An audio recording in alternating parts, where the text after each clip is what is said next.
അപ്പോൾ ഇതിൻ്റെയൊക്കെ യഥാർത്ഥ വശമാണ്. നിങ്ങൾ കരാറ് കൊടുക്കുമ്പോൾ ഈ കരാറ് കൊടുക്കുമ്പോൾ സംഗതി ചെയ്ത് പോകേണ്ടതാണ് ഞാൻ പറയണേ. പ്രത്യേക ടൈപ്പൊന്നുമല്ല, അതിനായിട്ട് ഏറെ പൈസ ഒന്നുമില്ല. നിങ്ങൾ കണ്ടാൽ മതി, ആ ആളിത് ചെയ്യണ്ടോ നോക്കിയാൽ മതി, ഇത്രയേ ഉള്ളൂ.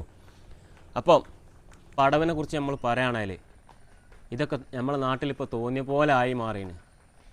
മിക്ക ആളുകൾക്കും ഇതിക്ക് സിമെൻറ്റ് കൂട്ടണത് വരെ എപ്പോഴും ഒരു ഐഡിയ ഇല്ല. അത് ഇത്രടാ എന്നുള്ള ധാരണയാണ്. അപ്പോൾ അതൊക്കെയാണ് നമ്മൾ പറയാൻ പോണേ. മിക്ക പ്രവാസികളും ഇവിടുന്ന് പോയതെന്താ അറിയോ? കോടീശ്വരന്മാരാകാനും വേണ്ടി പോയതല്ല, അവനാൻ്റെ നാട്ടിൽ കടന്നുറങ്ങാനും വേണ്ടിയിട്ട് ഒരു കൂര കെട്ടിപ്പടുക്കണം എന്നുള്ളതിലേക്ക് അവിടെ പോയി കഷ്ടപ്പെടുക. അങ്ങോട്ട് ആ പൈസ അങ്ങോട്ട് അയച്ചാണ്ട് ഇവിടെ വീടുണ്ടാക്കിയിട്ട് തിരിച്ച് വരുമ്പോഴത്തേക്ക് സങ്കടപ്പെടുത്തുന്ന കാഴ്ചകളാണ്. അതുകൊണ്ട് അതൊക്കെ പറയണേ, നിങ്ങൾ മനസ്സിലാവണ കോലത്തിലും രൂപത്തിലും, അതുകൊണ്ടാണ് പറയണത്.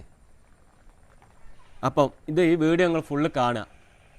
അപ്പം ആദ്യം തന്നെ വീട് നല്ല ഉറപ്പുള്ള കല്ലുകൾ നിങ്ങൾ തിരഞ്ഞു നോക്കി എടുക്കാൻ പരമാവധി ശ്രമിക്കുക. ഉറപ്പില്ലാത്ത കല്ല് നിങ്ങളെന്താകുക, വീടിന് യൂസ് ചെയ്യണ്ട. ഇവിടെ തോണ്ടി വെച്ച് പോണ പണിക്കാർ ഒരുപാട് ആളുകളുണ്ട്, കുറ്റം പറയല്ലേ. അങ്ങനെ വരുമ്പോൾ നമ്മൾ മയും ഇതൊക്കെ ഈ കല്ല് കൊള്ളാനുള്ള. അതിൻ്റെ പുറമെ ഒരു സ്ലാബിൻ്റെ വെയിറ്റ് എത്ര ഉണ്ടാവും എനിക്കറിയാം. ഞാൻ സ്ലാബ് പൊളിക്കാൻ പോണ വ്യക്തി ആയതുകൊണ്ട് സ്ലാബിൻ്റെ വെയിറ്റ് എത്ര ഉണ്ടാവും എനിക്കറിയാം. ആ സ്ലാബിൻ്റെ കണക്ക് ഈ കല്ല് താങ്ങി നിർത്തേണ്ടതാണ്. അതുപോലെ വയറിങ്ങാരെ ഒരു കലാവിരുന്ന് തന്നെ ഇതിന്മേ ഇതാക്കാണ്ട്, കാരണം ഓലെ കുറ്റപ്പെടുത്തല്ല, ഓല് വെട്ടിപ്പൊളിച്ച് അങ്ങോട്ടും ഇങ്ങോട്ടും അതൊക്കെ ഈ കല്ലുമ്മ ചെയ്ത് പോവാനുള്ള. അപ്പം നമ്മൾ ഈ കല്ല് ഉറപ്പുള്ള കല്ലെന്നെ തിരഞ്ഞൊക്കെ കിട്ടണം. ഇതൊക്കെ നമ്മൾ നാട്ടിൽ കിട്ടാണ്ട് എന്തിനാ നമ്മൾ പേടിക്കണേ? നമ്മൾ തിരക്ക് കൂട്ടണ്ട, നമുക്ക് ഇതൊക്കെ കിട്ടാണ്ടല്ലോ.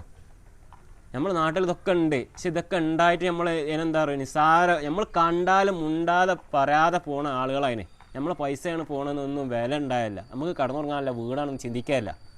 അതുകൊണ്ടൊക്കെയാണ് നമ്മളിതൊക്കെ മനസ്സിലാവണ കോലത്തിൽ വെച്ച് പറഞ്ഞു തരുന്നത്.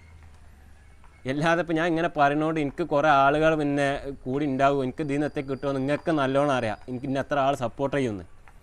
അപ്പം ഇതിലേക്ക് പിന്നെ രണ്ടാമത് പറയാനുള്ളത്, ഇതിലേക്ക് കൂട്ടേണ്ട സിമെൻറ്റ് എന്താണോ ഇതിന് എന്തിനോ ഇതിന് ഏറ്റവും ലോക്കൽ സിമെൻറ്റ് പീടിയെന്ന് വാങ്ങിക്കൊണ്ടിരും. ഞാൻ പറഞ്ഞത് എന്നാളൊരു ചാക്ക് കാട്ടിയെന്നല്ല, ഞാൻ പേരെടുത്ത് ഞാൻ ആക്ഷേപിക്കണില്ല. ഇനി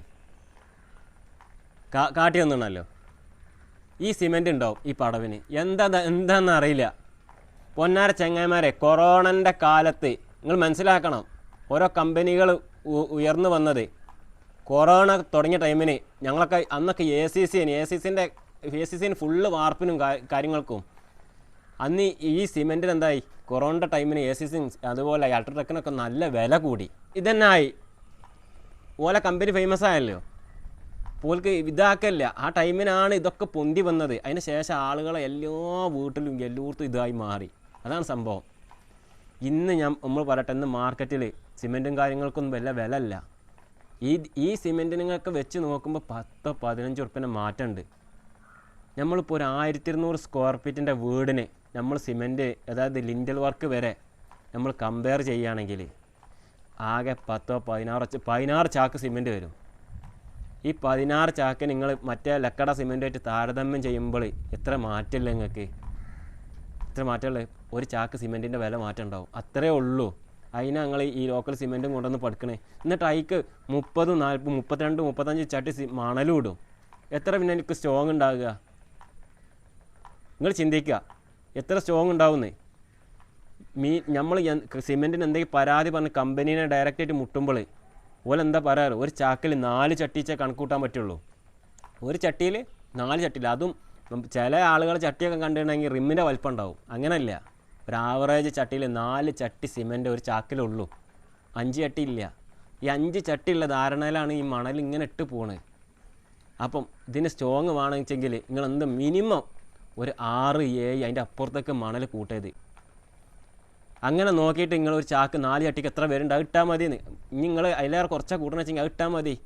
അപ്പോൾ 6-7 ചട്ടിൻ്റെ അപ്പുറത്തേക്ക് നിങ്ങൾ പരമാവധി ഇടാൻ ശ്രമിക്കരുത്, കാരണം സ്ട്രോങ് വേണം. ഇതിൻ്റെ ഇടയിൽ നടക്കുന്ന സിമെൻറ്റ് ഉണ്ടല്ലോ, അത് സ്ട്രോങ് ഇല്ലെങ്കിലും അങ്ങോട്ട് ഒഴിച്ചു വരും. അത് നനക്കുമ്പോൾ ചിലവിലൊക്കെ കാണാൻ ഇങ്ങനെ ആക്കുമ്പോൾ അങ്ങോട്ട് പോരുന്നേ. ഇങ്ങനെ കൂട്ടിയ സിമെൻറ്റ് കമ്പി എടുത്തൊക്കെ വലിച്ചു നോക്കി നിങ്ങൾ, ഒരു സൗണ്ട് ഉണ്ടാവും, ഇങ്ങോട്ട് പോരൂല. വയറിങ്ങാരോട് ചോദിച്ചാൽ പറയാം നമ്മൾ പറയുന്നത് സത്യം ഉണ്ടോയെന്നാണ്, വെറുതെ പറയണമെന്നൊക്കെ. ഇന്ന് ഓരായത്തൂടെ പോലെ വെട്ടുക, എന്താ പറയുക, സിമ്പിളാണ്. പറഞ്ഞിട്ട് പോരും. ഇത്ര സ്ട്രോങ്ങിലിട്ട സിമെൻറ്റിൻ്റെ കല്ലുമ്മ കൂടെ വെട്ടാൻ കഴിയുള്ളൂ, കാരണം അതിലേറെ ടമ്പറക്കാരം. അതാണ് നമ്മൾ പറയണത്. നമ്മൾ വെറുതെ പറയില്ലേ, നിങ്ങൾ ഓലായിട്ട് ചോദിക്കുക. അന്വേഷിക്കുക. അപ്പം ഇത് പിന്നെ നമ്മൾ വേറൊരു കാര്യമുള്ളത്, സിമെൻറ്റിൻ്റെ കാര്യം കഴിഞ്ഞാൽ നമ്മളെ മലപ്പുറം ജില്ലയിൽ ചില ഭാഗങ്ങളിൽ കാണണം കേട്ടോ. അത് പടുക്കണ രൂപം ഈ കല്ലുണ്ടല്ലോ ഇങ്ങനെ മുട്ടിക്കും, വേഗം പണി തീരാനും വേണ്ടി.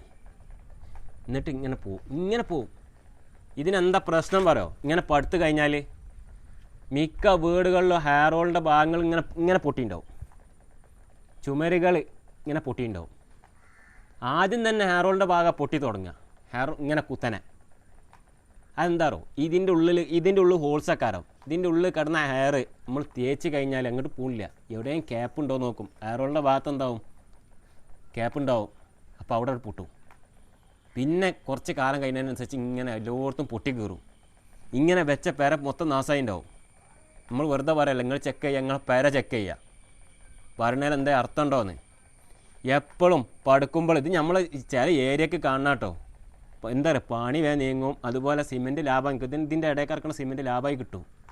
അതൊക്കെ ഇപ്പം ഇതിനോടില്ല ലാഭം. നഷ്ടം എത്രയാണ് വരുന്നത്. ഇത് ശരിക്കും വേണ്ടത് ഇതാ, ഇതേമാതിരി ഒരു വിരലിറങ്ങണ ക്യാപ്പ് ഇങ്ങോട്ട് വലിച്ചു വെച്ചിട്ട് കാട്ടിത്തരാം. ഇതാ ഇങ്ങനെ നിറക്കുക, ഇങ്ങനെ നിറച്ചാലുള്ള ഇത് കാട്ടിത്തരാം. നമ്മൾ വീട് ഇങ്ങനെയൊക്കെ പറയുമ്പോൾ എന്താ പറയുക, കുറച്ച് വലിപ്പം കൂടി പോകും. അതൊക്കെ നിങ്ങൾ ക്ഷമിക്കുക. ഇത് നിങ്ങൾക്കും വേണ്ടിയിട്ട് തന്നെ.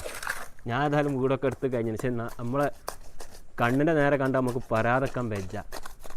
ഇങ്ങോട്ട് നോക്കി, ഇത് ഇങ്ങനെ നിറച്ച്.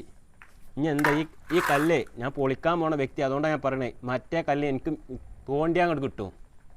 ഈ കല്ല് ഇങ്ങനെ വെച്ച കല്ലുണ്ടല്ലോ, മിഷീൻ വെച്ച് കുറച്ച് നേരം പിടിച്ചണം. അതങ്ങനെയാണ്. ഇനി ഈ കല്ല് പൊളിച്ചാലുള്ള ഇതിൻ്റെ ഉള്ളിലത്തെ രൂപങ്ങൾ നോക്കിയിട്ടോ. ഞാൻ അതിന് മാത്രം കുത്തിയിട്ടൊന്നുമില്ല, വീഡിയോ ഫോട്ടോ അയച്ചാണ്ട്. ഇവിടെ നോക്കി, അത് അടർന്ന് പോയതാ. ഈ സാധനം ഉണ്ടല്ലോ തേച്ച മാതിരി ഇവിടെ അങ്ങോട്ട് നിൽക്കും. അപ്പോൾ അത്രക്കും ഉറപ്പ് ഈ മോഡൽ വെക്കുന്നതാണ്.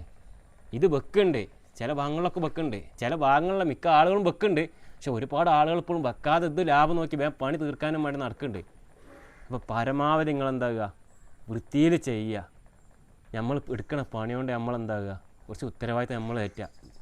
ഇത് നമ്മൾ പൈസ വാങ്ങി പോക്കറ്റ് ഇട്ട് പോയാൽ പോരാ.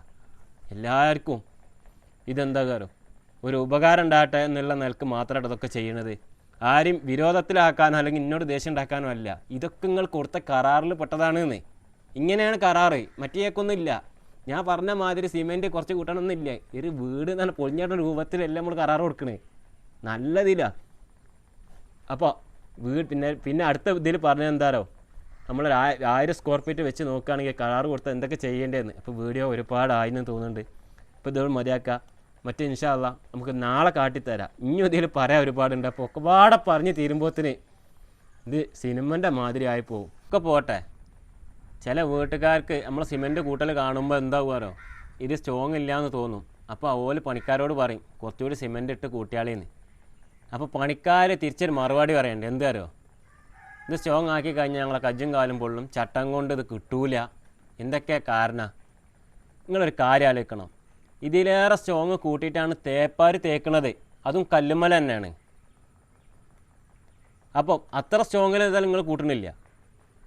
പിന്നെ പഴയ കാലത്ത് നിങ്ങൾ കജ്ജും കാലും പൊള്ളുന്നില്ലേ, പഴയ കാലത്തെ സിമെൻറ്റുകളൊന്നും ഇന്നില്ല, നമ്മളെ കയ്യും കാലൊന്നും പൊള്ളണില്ല.